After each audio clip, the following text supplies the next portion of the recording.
Pastoralist Parliamentary Group (PPG) was formed in 1998. Its purpose is to mainstream the pastoralist agenda within the national political and policy process. The membership of PPG is open to all elected or nominated members from the 15 major pastoralist counties. It currently stands at 105 parliamentarians, 21 senators, and 84 members of parliament, and is the largest parliamentary caucus in Kenya. The PPG priorities for the 12th parliamentary include women empowerment. In the 12th parliament, there are a total of 27 women members of the PPG, including 15 women representatives, 6 nominated senators, 1 nominated member of parliament, 1 elected senator, and 4 elected members of parliament. During the PPG leadership, a committee out of election that took place in December 2017, 3 women are elected as member of the PPG executive committee out of the 18 members of the executive committee. 4 women head the sub-committees of the decentralized government and the Women's Caucus.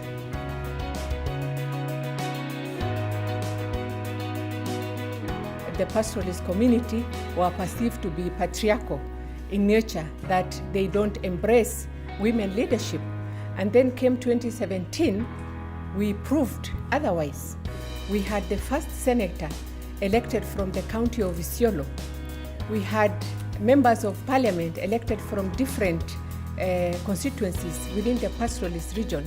Just to name Mheshimiwa Sophia Abdunur from Ijara, Mheshimiwa Lesuda from Samburu, Mheshimiwa Tobiko from Kajiado.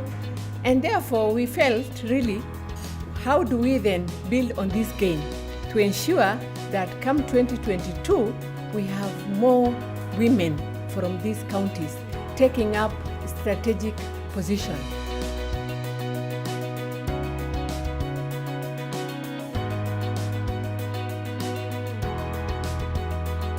For a long time, we have had a narrative around women pastoralists, which has not been good, it has not been positive. We have been talking marginalization, we have been talking oppression from different fronts. But from what our chair has read out, we have made several milestones. We can say that the glass ceiling for pastoralist women is just beginning to break. We cannot sit back and say that it is broken. We are still pushing the envelope to make sure that we break the glass ceiling for pastoralist women. 27 members of parliament from pastoralist communities is no mean feat from where we are coming from.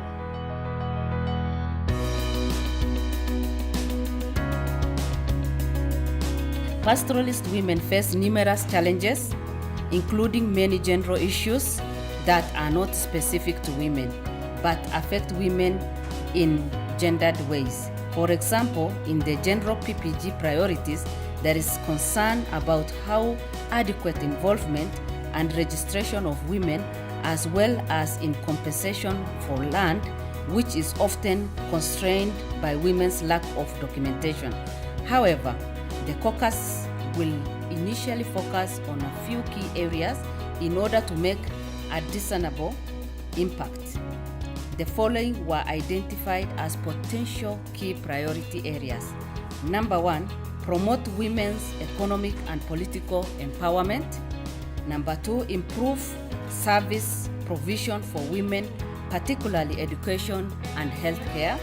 Number 3 is to address cultural and reproductive health issues, including FGM, GBF, and early marriages.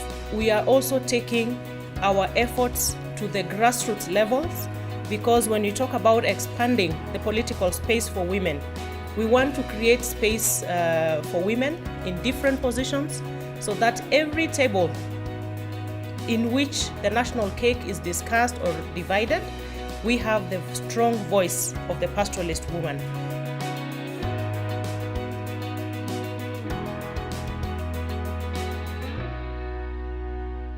We are also about saying that we embrace our culture.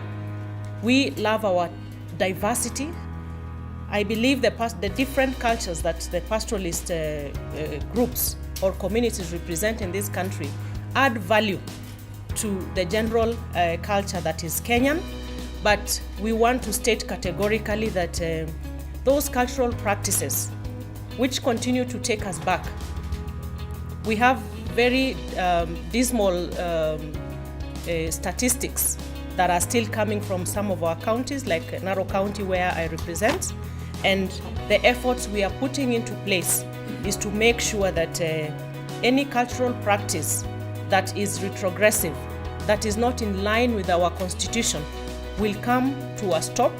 And we are not naive to think that when we continue talking in the boardrooms, these cultural practices will end.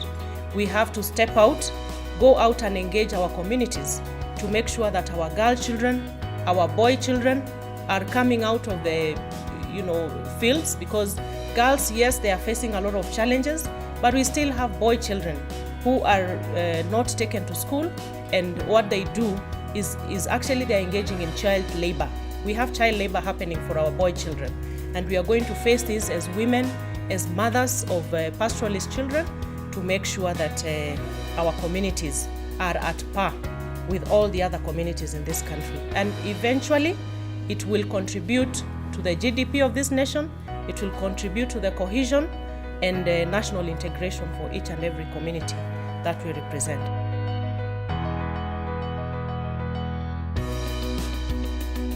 We are appealing to partners to help us, to partner with us, so that because we have already profiled strong women leaders who will be the next governors from these areas.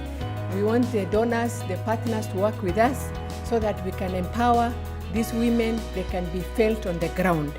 We have already profiled ladies who will take up the county position, the county assemblies. So in this caucus, you will be seeing some more governors coming from these counties.